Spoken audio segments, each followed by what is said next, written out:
مسجد نبوی بنانے والے انجینئر نے مسجد بناتے وقت کون سا معجزہ دیکھا؟ بسم اللہ الرحمن الرحیم۔ ناظرین کرام، آج ہم بات کرنے والے ہیں اس انسان کی جو پیشے سے ایک انجینئر تھے، جنہوں نے مسلمانوں کی سب سے مقدس دو مسجدیں، جسے ہم مسجد نبوی اور مسجد حرام کے نام سے جانتے ہیں، اس کو تعمیر کیا، یعنی بنایا۔ ان کا نام ہے محمد کمال اسماعیل۔ مسجد نبوی کو بنانے والے انجینئر محمد کمال اسماعیل نے مسجد بناتے وقت ایسا کیا معجزہ دیکھا کہ جس نے سب کو حیران کر دیا تھا۔ مسجد نو حرام اور مسجد نبوی کو دوبارہ کیسے تعمیر کیا گیا تھا اور اس دوران کون سا معجزہ پیش آیا، تو یہ جاننے کے لیے ویڈیو کو پورا ضرور دیکھیے گا۔ تو سب سے پہلے آج جو مسجد الحرام اور مسجد نبوی کا خوبصورت نقشہ جو آپ دیکھتے ہیں، اسے تعمیر کرنے والے ڈاکٹر محمد کمال اسماعیل کے بارے میں تھوڑا سا جان لیتے ہیں کہ محمد کمال مصر کے رہنے والے تھے، جو خبروں کی دنیا سے دور رہنا پسند کرتے تھے، کہ جس کے بارے میں بہت سے لوگ نہیں جانتے تھے۔ ڈاکٹر محمد کمال اسماعیل مصر کی تاریخ میں ہائی اسکول کی ڈگری حاصل کرنے والے سب سے کم عمر کے شخص تھے۔ ڈاکٹر محمد کمال اسماعیل کی پیدائش 1908 میں ہوئی اور 2008 میں ان کا انتقال ہوا، اور مصر کے پہلے رائٹ اسکول آف انجینئرنگ میں داخلہ لینے والے اور وہاں سے ڈگری حاصل کرنے والے سب سے کم عمر کے شخص تھے۔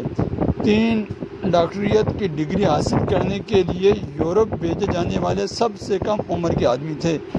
یہ پہلے انجینئر تھے کہ جنہوں نے حرمین شریفین کی تعمیر اور ڈیزائن کرنے کا کنٹریکٹ سائن کیا۔ King Fahd bin Laden company کی کوشش کے باوجود انہوں نے اپنے انجینئر ڈیزائننگ اور آرکیٹیکچر نگرانی کے لیے ایک پیسہ بھی لینے سے منع کر دیا۔ جب ڈاکٹر محمد کمال اسماعیل نے لاکھوں کا چیک لوٹاتے ہوئے بن لادن ان سے کہا کہ مجھے 2 مقدس مسجدوں میں کام کرنے کے لیے پیسے کیوں لینے ہیں؟ اگر میں ایسا کرتا ہوں تو میں آخرت میں اللہ تعالیٰ کو کیا منہ دکھاؤں گا؟ اس لیے انہوں نے ایک پیسہ بھی اپنے کام کا نہیں دیا۔ ناظرین، آپ دیکھ سکتے ہیں کہ مسجد حرام کا کنسٹرکشن کی قیمت اس وقت بھی $100 بلین سے زیادہ آئی تھی۔ تو ڈاکٹر محمد کمال اسماعیل اگر چاہتے تو کتنا پیسہ کماتے، لیکن ان کا ایمان دیکھو کہ انہوں نے ایک پیسہ بھی لینے سے انکار کیا۔ انہوں نے 44 سال کی عمر میں شادی کی۔ ان کی بیوی نے ایک بیٹے کو جنم دیا اور ان کی بیوی کا انتقال ہو گیا۔ اس کے بعد وہ اکیلے رہے اور موت تک اپنا پورا وقت اللہ کی عبادت میں لگاتے رہے۔ انہوں نے 100 سال کی عمر پائی اور پورے 100 سالوں میں وہ میڈیا، اخبار اور بہت سی سرخیوں سے گمنام رہ کر 2 مسجدوں کی خدمت میں انہوں نے وقت گزاری، اور دوسرا مرتبہ ان دونوں مسجدوں کو بنانے کا کام اللہ نے صرف محمد کمال اسماعیل کو ہی کیوں دیا؟ کیونکہ کچھ ایسی باتیں ہیں کہ جن کی بنا پر اللہ تعالیٰ نے ان مبارک کام کو ڈاکٹر محمد اسماعیل سے ہی کروایا۔ حرمین شریفین میں بچھائے گئے ماربل کی بڑی دلچسپ اور مشہور کہانی ہے، اسے سن کر آپ کا ایمان تازہ ہو جائے گا۔ یہ وہ پتھر ہے کہ جو حرمین شریفین میں لگا ہے۔ یہ ایک نایاب پتھر ہے کہ جو پوری دنیا میں صرف گریس کے چھوٹے سے پہاڑ میں موجود تھا، اور اس کی خاصیت یہ ہے کہ گرمی میں بھی یہ فرش کو ٹھنڈا رکھتا ہے۔ ڈاکٹر کمال سفر کر کے گریس پہنچے اور حرم کے لیے تقریباً آدھا پہاڑ خریدنے کا کانٹریکٹ سائن کیا۔ کانٹریکٹ سائن کر کے وہ واپس مکہ لوٹے اور سفید پتھر آ گیا اور حرم شریف میں پتھر کو لگا دیا گیا۔ جب حرم شریف کی تعمیر پوری ہوئی تو سعودی کنگ نے ڈاکٹر کمال کو وہی پتھر مسجد نبوی میں بھی استعمال کرنے کی فرمائش کر دی، لیکن اس دوران پورے 15 سال گزر چکے۔ ڈاکٹر محمد کمال کو سعودی کنگ نے ویسا ہی ماربل لانے کو کہا جو 15 سال پہلے انہوں نے گریس سے خریدا تھا، اور اب وہ پریشان ہو گئے کیونکہ اس دنیا میں صرف ایک ہی جگہ تھی جو گریس تھا، وہاں وہ پتھر پایا جاتا تھا، اور چونکہ آدھا پہاڑ تو وہ پہلے ہی خرید چکے تھے۔ ڈاکٹر کمال بتاتے ہیں کہ وہ اس کمپنی کے CEO کے پاس گئے، ان سے ملے اور ماربل جو باقی تھا اس کے بارے میں پوچھا، تو چیف ایگزیکٹو آفیسر نے بتایا کہ وہ ماربل تو ہم نے آپ کے جانے کے بعد ہی بیچ دیا تھا، اب تو پورے 15 سال ہو گئے ہیں۔ یہ بات سن کر ڈاکٹر محمد کمال بہت پریشان ہوئے اور میٹنگ چھوڑ کر جانے لگے۔ وہاں موجود آفس سیکرٹری سے ملے اور گزارش کی کہ مجھے اس شخص کا پتہ بتاؤ جس نے بچا ہوا تمام ماربل خریدا تھا۔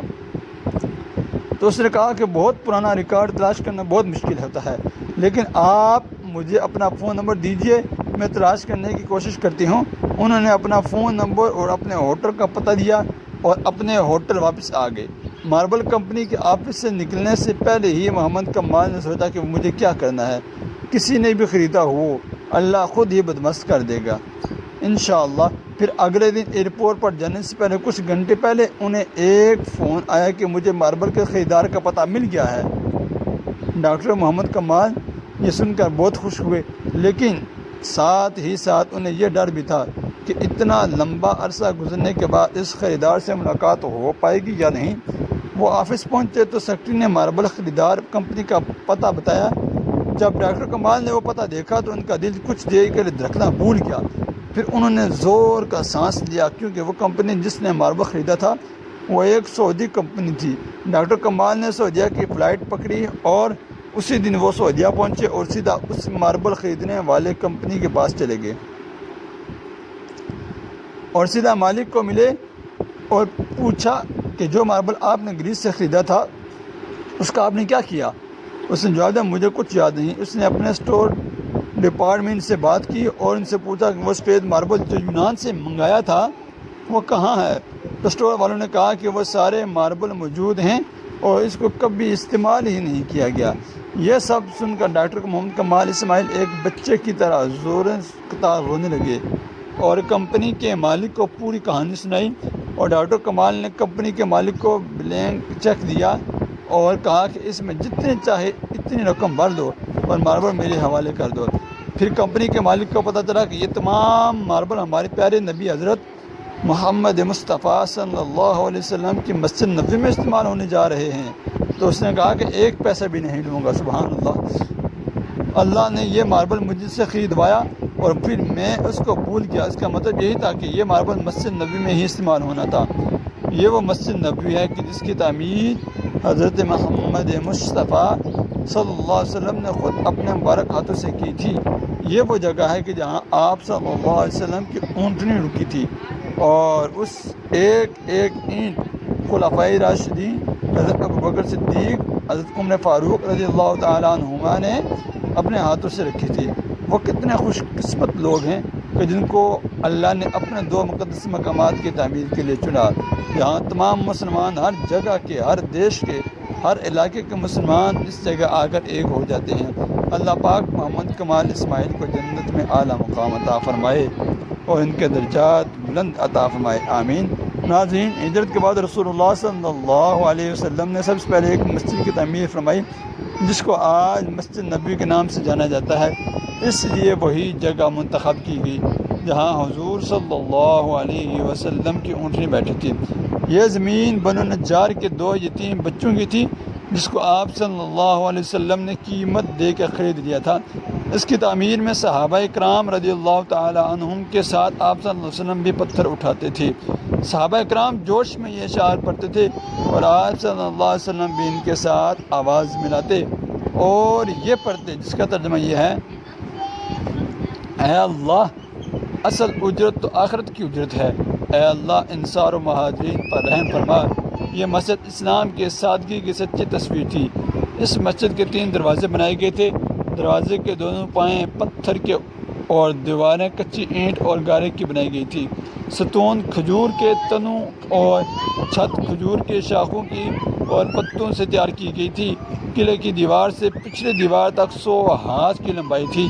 یہ مسجد صرف نماز ادا کرنے کے لیے ہی نہیں بلکہ اسلامی تعلیمات کے لیے ایک درسگاہ اور دعوت تبلیغ اور دنیا کے سارے مسلمان کو مسائل کو حل کرنے کے لیے ایک مرکز بھی تھی۔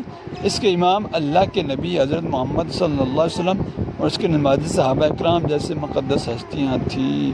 سبحان اللہ۔ اللہ پاک ہمیں ان مقدس جگہوں کی زیارت نصیب فرمائے اور ہمیں انہی کی طرح نیک اعمال کرنے کی توفیق عطا فرمائے، آمین بجاہ النبی، آمین۔ ناظرین کرام، کمنٹ باکس میں اللہ تعالیٰ کے 99 ناموں میں سے ایک نام ضرور ٹائپ کریں اور چینل